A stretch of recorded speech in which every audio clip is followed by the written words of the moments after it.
그때 오셨던 김 북한 목사님, 분명히 김성근 목사님인데 그분 오셔서 이제 말씀을 전해주시는데 제가 그 자리에 되게 민망하더라고요. 처음부터 거기 참석한 분들 한 분 한 분 이제 중요하다고 하는 분들을 다 이렇게 세워 박수를 쳐주는 거예요. 그래서 제가 저 진행하는 분이 그 부분을 잘 모르시는구나 그래 생각했죠. 그래서 혹시 여러분들도 예배는 우리가 늘 알잖아요. 하나님만 영광 받으시는 시간이시기 때문에 설교자를 축복하는 마음 감사하죠. 그런데 설교자나 또 다른 누구를 위해서 박수하는 것은 좀 삼가하면 이것도 이제 예배의 하나의 중요한 하나님께 향한 우리가 예의라고 그럴까요? 그럼 좋겠습니다. 할렐루야. 아멘. 시작하면 무거운 얘기가 여러분 또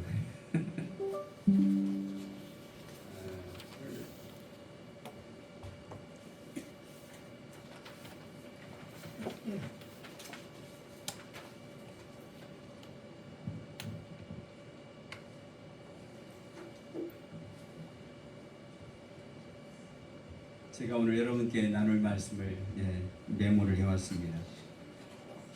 우선 좌우로 한번 우리가 축복하고 응원하면 좋겠는데 수고 많으셨습니다. 축복합니다. 사랑합니다. 한번 인사할까요?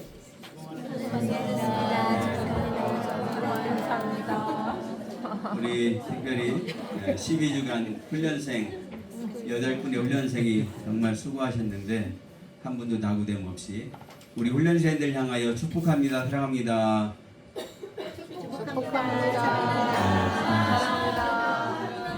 감사합니다. 오늘 저는 여러분과 함께 읽은 창세기 39장 19절 23절 본문을 가지고 모든 상황 속에서 함께 하시는 하나님이라는 제목으로 말씀을 잠시 나누려고 합니다. 오늘은 우리 대전시청 직장 선교대학이 주관한 1단계 종강 예배로 하나님 앞에 나아가고 있습니다. 여러 기관에서 또 구청에서 우리 시청에서 근무하는 존경하는 여러분들이 한 학기 훈련을 잘 감당하신 것이 하나님 은혜인 줄을 믿습니다. 청사도 또 청사는 다음 주에 종강을 하고요.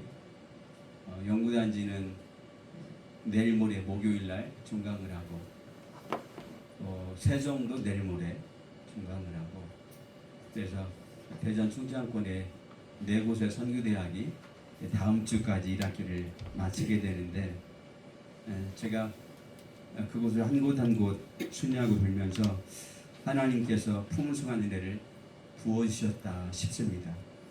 우리가 어떤 자격이 있어서 하나님 은혜 주신 것이 아니고 우리가 뭘 잘해서 은혜 주신 것이 아니라 부족함에도 연약함에도 우리를 긍휼히 하나님께서 은혜 부으셨다 확신합니다. 할렐루야. 아멘. 여러분 한 학기를 마치면서 우리는 많은 것을 배웠습니다. 또 많은 사람을 만났습니다. 또 여러 환경 속에 우리의 삶을 지나왔습니다. 어떤 분은 기쁨 가운데 이 자리에 있을 수도 있고 또 어떤 분은 여전히 해결되지 않은 여러 고민 가운데 또 문제를 안고 이 자리에 있을 수도 있습니다. 근데 우리의 삶을 늘 좋은 일만 있는 것이 아니지. 직장에서도 또 우리의 삶의 영역 속에서 우리가 예상하지 못한 오해를 받을 수도 있고 또 직장에서 열심히 우리에게 맡겨주신 업무를 최선을 다해서 성심을 다해서 감당했는데도 인정받지 못할 때가 있을 수 있습니다. 열심히 섬겼는데도 때로는 인간적인 억울한 마음 상한 일을 만날 수도 있습니다. 그것이 우리 인생들이 살아가는 세상 속입니다. 그런데 오늘 본문에 등장하는 요셉 어떠했습니까? 여러분 요셉을 너무 잘 아시죠? 요셉도 하나님을 사랑했습니다. 그리고 성심을 다해서 살았습니다. 그런데 그에게 돌아온 것은 감옥이었습니다. 억울한 누명을 쓰고 감옥에 갇히고 감옥에서 그러니까 30살 송리가 되기까지 보디발 집에서 몇 년, 감옥에서 총 13년의 시간을 지나야 했습니다. 인간적으로 생각하면 얼마나 억울하고 참 안타까운 일입니까? 분명 우리가 알지만 본인도 알겠고 아무런 잘못도 실수도 하지 않았는데 오히려 너무 열심히 성실히 일해서 하나님께서 그의 하는 일을 다 형통케 하셨다라고 했는데 또 불구하고 감옥에 갇히게 되었습니다. 그런 인생의 위기를 통해서 요셉은 그의 마음이 심령이 어땠을까요? 그런데 성경은 우리에게 놀라운 사실을 말씀하세요. 여호와께서 요셉과 함께 하시고 오늘 본문에 그 말씀하시죠. 이 말씀은 요셉 이야기의 핵심이고 동시에 우리 인생의 가장 큰 축복의 말씀인 줄 믿습니다. 할렐루야. 아멘. 그래서 오늘 제가 말씀을 짧게 세 가지로 요약하죠. 첫째, 하나님은 억울한 상황 속에서도 함께 하십니다. 아멘. 아멘. 그럼 저를 따라할까요? 하나님은 하나님은 억울한 상황 속에서도 억울한 상황 속에서도 나와 함께 하십니다. 나와 함께 하십니다. 아멘. 아멘. 요셉은 보디발의 집에서 충성스럽게 일했습니다. 성경 통해서만 보면 야, 요셉이 이렇게 충성스럽게 어떻게 이럴 수가 있을까 싶을 정도로 그는 열심히 일했고 그래서 보디발 주인이 볼 때도 야, 저 요셉은 저가 섬기는 하나님이 형통케 하시는구나. 하나님을 믿지 않는 사람도 하나님 함께 하심을 볼 정도로 요셉은 그런 성실한 삶을 살아냈죠. 그래서 주인의 신뢰를 얻었고 모든 일을 잘 감당해내는 훌륭한 직장인이었죠. 그런데 보디발 아내의 거짓 고소로 인해서 하루아침에 죄수의 신세가 되었습니다. 옥에 갇혔죠. 지금처럼 법률 시스템이 잘 돼 있어서 실제 잘못이 없는지 조사를 하고 그 결과 유무에 따라서 유죄, 무죄를 가리는 그런 상황이 아니었고 어느 한쪽의 일방적인 말만 듣고 누명을 쓰고 감옥에 갇히게 된 것이잖아요. 분명 참 억울하고 분한 일입니다. 요셉의 입장에서. 그래서 사람의 눈으로 보면 너무 억울한 일이잖아요. 여러분 혹시 이런 일 경험해 보셨습니까? 나는 정말 성심을 다해 일했는데 본의 아니게 거꾸로 내가 뭘 잘못한 것처럼 엮이는 것. 왜 이런 일이 나에게 일어났을까? 내가 뭘 잘못했기에 이런 고난을 당하는 건가? 우리도 종종 이런 질문을 합니다. 직장에서 또 가정에서 우리가 인간관계 속에서 억울한 일을 만날 때가 있죠.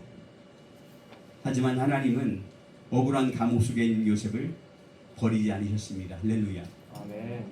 23절 본문을 보시면 말씀하죠. 여호와께서 그와 함께 하십니다. 아멘. 얼마나 큰 위로가 되는지 격려가 되는지 응원이 되는지 모릅니다. 여호와께서 그와 함께 하십니다. 이 말씀은 요셉에게만 적용되는 말씀이 아니라 오늘 직장 선교대학을 열심히 섬기고 헌신한 우리 간사님들 또 훈련 받느라 열심을 잘 수고한 우리 훈련생 모두에게 적용되는 생명의 말씀인 줄 믿습니다. 할렐루야. 아멘. 여러분 요셉의 환경은 감옥이었지만 하나님의 인재는 오히려 감옥 안에 있던 요셉에게 더 강력하게 임재하셨습니다. 우리 사랑하는 시청 직장 선교대학 모든 믿음의 가족 여러분, 환경이 하나님의 함께하심을 결정하는 것이 아닙니다. 하나님이 함께하심이 환경을 이겨내게 하는 것이죠. 여러분 환경 때문에 그럼 우리가 주저할 이유도 없고 환경 때문에 낙심할 이유가 없습니다. 오히려 그 환경 속에서도 나와 동행하시고 나를 인도하는 하나님을 바라볼 때 우리는 어떤 어려운 환경에 내가 임할지라도 승리할 줄을 믿습니다. 바로 요셉이 그 믿음의 주인공이 아닙니까? 두 번째, 하나님은 실패처럼 보이는 순간에도 일하고 계십니다. 같이 한번 저와 따라할까요? 하나님은 실패처럼 보이는 순간에도 일하십니다. 아멘. 네. 요셉이 감옥에 들어간 것은 실패처럼 보이잖아요. 야, 요셉 인생 요즘 속어 빌리면 종쳤다, 망했다, 끝났다. 예. 그런데 분명 사람의 눈으로 볼 때는 참 요셉처럼 재수 없는 사람 또 있을까 싶습니다. 그런데 하나님의 계획 속에서는 실패가 아니라 놀라운 준비 과정이었습니다. 여러분, 감옥은 요셉을 무너뜨리는 장소가 아니었습니다. 오히려 요셉을 총리로 세워가기 위한 하나님의 훈련장이셨습니다. 너무 놀랍지 않습니까? 아니, 어떻게 우리는 분명 이 말씀, 기록된 말씀을 객관적으로 보면서 결과를 가지고 볼 때 하나님은 요셉을 훈련하셨지, 우리 그렇게 말할 수 있어요. 그런데 실제 이 감옥의 현장 속에 있던 요셉은 그 마음이 어땠을까요? 보디발 집에서 몇 년이 있었는지 정확하게 성경 기록하지 않지만 최소 2, 3년은 보디발 집에서 총무로 일하지 않았을까요? 가정입니다. 그리고 누명을 쓰고 이제 옥에 갇혔잖아요. 그러면 17살 때 미디안 상인들에게 팔려간 요셉은 보디발 집에서 3년, 그리고 나머지 10년은 감옥에 있었던 거예요. 그리고 30살이 되면 30살이 될 때에 그가 애굽 바로왕에게 천거되지 않습니까? 우리는 결과만 보지만 하나님은 그런 과정을 보십니다. 직장 선교대 과정을 마치면서 우리는 많은 것을 배웠습니다. 우리 간사님들이 열과 성을 다해 섬겨주시는 그 삶을 통해서 훈련생들이 말하지 않아도, 누가 뭐라 하지 않아도 자연스럽게 그 섬기는 삶을 배우셨을 거예요. 저렇게 섬기는 것이구나. 나도 이 다음에 기회가 되면 저런 섬기는 삶을 살아야지 하는 각오의 다짐들이 되셨을 거예요. 우리 간사님들 눈물로 훈련생들 한 분 한 분을 기도할 때 얼마나 그 마음이 하나님 아버지의 마음이었을까요? 여러분, 하나님은 지식보다 더 중요한 믿음의 성숙을 이루어 주십니다. 하나님은 지금도 우리의 삶을 빚어가고 계시죠. 당장은 이해되지 않는 상황도 언젠가 하나님이 섭리 안에서 연결되는 날이 올 것입니다. 여러분, 지금 혹시 말 못할 고민, 어려움 때문에 염려가 있으십니까? 그런데 그 염려 또한 아버지 하나님께 가지고 나아가 보십시오. 아버지, 제가 이 염려 때문에, 이 근심, 이 고민 때문에 어찌할 바를 모르겠습니다. 저의 마음을 우리 주님이 만져주십시오. 제가 이 고민을, 이 근심을, 이 고민, 아픔을 어떻게 해야 할지를 주님 저에게 성령으로 감동하여 말씀해 주십시오. 한번 해보세요. 그러면 여러분 마음 가운데 하나님의 인재를 통하여 그 고인, 그 염려를 어떻게 해야 할지를 답을 주실 거예요. 요셉이 그렇게 하지 않았을까요? 여러분, 아니 적어도 10년 동안 감옥에 있었다고 가정을 합시다. 10년 동안 옥살이 하는 거 쉬웠을까요? 죄도 없는데, 잘못이 없는데. 그래서 술 맡은 관원장이 나갈 때 그에게 부탁까지 하잖아요. 술 맡은 관원장님, 제가 아무런 죄가 없습니다. 저 누명 쓰고 여기 와 있거든요. 그러니 관원장님 나가시면 저를 좀 꺼내주세요라고 부탁하잖아요. 그러니까 요셉은 그 과정을 통해서 인간적인 자기의 그 억울함이 드러나는 거죠. 그런데 또 하나님은 무심하게도 술 만든 관원이 어떻게 합니까? 2년 동안이나 그냥 잊어버려. 기억 안 해. 자기 도움 받는 건 그런데 요셉이 훗날 그 형님들에게 말합니다. 당신들은 나를 해하려 하였으나 하나는 그것을 선으로 바꾸사. 야, 요셉이 하나님을 향한 믿음이 얼마나 충만했는지. 분명 여러분, 형들은 요셉을 미워해서 시기해서 질투해서 어떻게 합니까? 구덩이에 던져버리잖아요. 죽으라고. 마침 다행히도 불행히 다행히도 구덩이에 물이 없었어요. 그래서 유다란 형이 나서서 야, 우리 아우가 죽는 것은 차마 눈뜨고 볼 수 없다. 차라리 팔아버리자. 마침 지나가던 미디안 상인들에게 구덩이에 던져진 요셉을 꺼내서 팔아버리잖아요.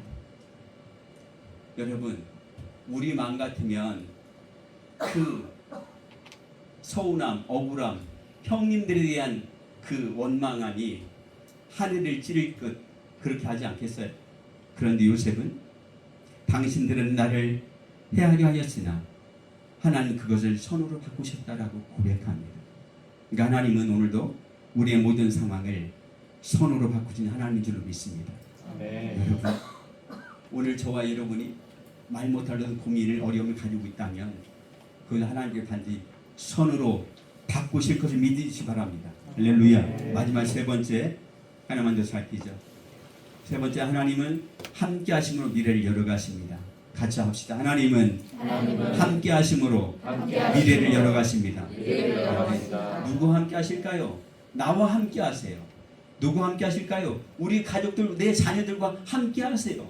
그러므로 나와 함께 하시는 우리 가족들, 우리 자녀들과 함께 하시는 우리 공동체와 함께 하는 그 하나님이 우리의 미래를 열어가셔요. 할렐루야. 여러분 보세요. 본문은 감옥에 갇힌 요셉 이야기로 끝나지는 않아요. 요셉은 결국 어떻게 됩니까? 가장 큰 강대국 애굽의 총리가 됩니다. 중요한 건 감옥에서 총리가 된 것이 아니라 감옥에서도 하나님이 함께 하셨다는 사실이에요. 하나님이 함께 하시니까 요셉은 옥중에서도 모든 간수들의 오히려 그들이 해야 될 일을 요셉이 대신 도맡아 일을 잘 해내는 거예요. 간수들이 걱정 근심이 없는 거예요. 자기들이 할 땐 일이 안 되는데, 자기들이 뭔가 할 땐 일이 좀 거꾸러지는데, 그런데 요셉에게 맡겨 일을 부탁하니까 일사천리 아무런 막힘이 문제가 없이 잘 되는 거예요. 그러니까 요셉은 감옥에서도 간수들에게 인정받는 하나님의 사람이었지 않습니까? 여러분, 옥중에서도 하나님은 요셉과 함께 하셨어요. 아니, 하나님은 요셉을 옥중에서 가장 강대한 강국의 애굽 총리로 빚어 가고 계셨던 거죠. 하나님이 함께 하시면 감옥도 사명이 됩니다. 실패도 간증이 됩니다. 눈물도 축복의 씨앗이 됩니다. 오늘 직장선교대학 1단계를 마치는 훈련생 한 분 한 분을 축복합니다. 우리 나신자 훈련생님, 김혜영 훈련생님 어디 계세요? 예. 임청열 훈련생님 아직 못 오셨어요? 정영규 훈련생님, 이문순 훈련생님, 한은정 훈련생님, 김종대 훈련생님, 박나희 훈련생님 아직 맞습니다. 한 분만 아직 못 오셨네요. 한 분 하면 축복합니다. 사랑합니다. 여러분, 그런데 종강은 끝이 아니에요. 아까 우리 조혜리 간사님 기도하실 때 아주 중요한 기도 멘트를 하셨는데, 종강 끝이 아니고 새로운 시작입니다. 이제 2달 동안 여러분들이 방학을 하실 텐데, 방학 동안 순장님과 순문도 하시고, 또 순모임 하시는 동안 내가 누군가에게 복음을 전할 것인가를 기도하시고 나가시면 좋겠어요. 그리고 여러분들이 배운 말씀을 삶의 현장에서 올곧이 실천해내기를 축복합니다. 대전시청의 각 부서에서 또 여름 속한 각 기관에서 열심히 일할 때 그 행정 현장에서 시민을 섬기는 자리, 국민을 섬기는 자리에서 하나님께서 여러분 한 분 한 분을 통해서 일하시기를 축복합니다. 아멘. 하나님께서 함께 하시는 사람은 있는 자리에서 하나님의 향기를 드러내죠. 제가 통계청 국가 데이터처로 지금 이제 바뀌었는데 국가 데이터처에서 봉사하면서 작년에 가장 가슴 아팠던 일이 하나 있었습니다. 예배 때 너무 열심히 잘 참석을 하고 또 기도회 인도 때도 앞장서서 기도회 인도를 성실히 잘했던 사무관 형제분이 한 분 계셨는데 어느 날부터 예배에 보이질 않으시는 거예요. 제가 너무 궁금해서 어느 날 여쭤봤어요. 그 형제님 왜 요즘 안 보이시냐? 그러니까 불미스러운 일로 해당 기관에서 조사를 받고 있다는 안타까운 이야기 들었어요. 나중에 결과는 면직 처분되었고 그래서 더 이상 직장에서 일할 수 없는 안타까운 신분이 된 분이 있어요. 제가 그분이 그 안타까운 일 때문에 직장을 잃어버린 것, 제가 기도하면서 제가 그분에게 진작에 말씀을 통해서 그가 그렇게 하지 않도록 권면했으면 어땠을까 하는 후에 막급한 생각이 저를 사로잡았던 적이 있었습니다. 가서는 안 될 곳을 찾아가고 그곳에 가서 해서는 안 될 일을 행한 것 때문에 수십 년간 직장 생활한 그 모든 커리어가 한순간에 무너지고 직장을 잃어버린 그 과정 보면서 믿지 않는 사람 같으면 그럴 수 있겠다라고 생각하지만 매주마다 드려지는 채플 가운데 성심에 참석하던 그 형제가 그런 안타까운 일을 당한 것 보고 제가 잘못 말씀을 전했나? 제가 말씀 잘못 전해 그런 건가? 하는 아쉬움을 갖게 되었습니다. 여러분, 오늘 말씀의 결론을 맺겠습니다. 오늘 요셉의 이야기를 통해서 우리는 중요한 진리를 발견하게 됩니다. 첫째, 하나님은 억울한 상황 속에서도 함께 하십니다. 둘째, 하나님은 실패처럼 보이는 순간에도 여전히 우리와 일하고 계십니다. 셋째, 하나님은 함께 하심으로 우리의 미래를 열어가십니다. 저는 우리 직장 선교대학 우리 시청 15기가 여기서 멈출 수가 없잖아요. 15기를 넘어 16기, 20기, 30기까지 시청 복음화를 위한 믿음의 전사들을 세워내는 중요한 훈련장이 되시기를 축복합니다. 오늘 직장 선교대학 1단계를 마치는 오늘 우리가 받은 가장 큰 수료증은 하나님께 주시는 이 약속입니다. 내가 너와 함께 하겠다. 요셉을 한 번도 버리지 않으신 하나님입니다. 오늘 훈련을 잘 감당하신 훈련생 한 분 한 분을 이제 끝나는 것이 아니라 날마다 내가 너와 함께 하겠다. 이 위로의 축복의 말씀 통해서 여러분들이 직장에서든 가정에서든 어떤 위치에 서든 간에 성실함으로 나가시기를 축복합니다. 함께 기도하시겠습니다. 하나님, 지금도 우리와 함께 하심을 감사합니다. 그러므로 저희가 환경을 보지 않고 하나님을 바라보게 하옵소서. 문제를 보지 않고 하나님의 약속의 말씀을 붙들게 하여 주옵소서. 우리 어려운 상황을 보지 않고 우리와 날마다 동행하신 하나님을 신뢰하게 하여 주옵소서. 그 하나님께서 우리의 남은 인생, 사역, 훈련의 모든 전 과정을 아름답게 인도해 가실 것을 믿음으로 바라보게 하옵소서. 오늘 이 훈련장에와 함께한 모든 믿음의 동역자들, 가족들 위해 주의 평강으로 충만케 하여 주옵소서. 아멘. 우리 구주 예수님 이름으로 축복하며 기도합니다. 아멘. 아멘.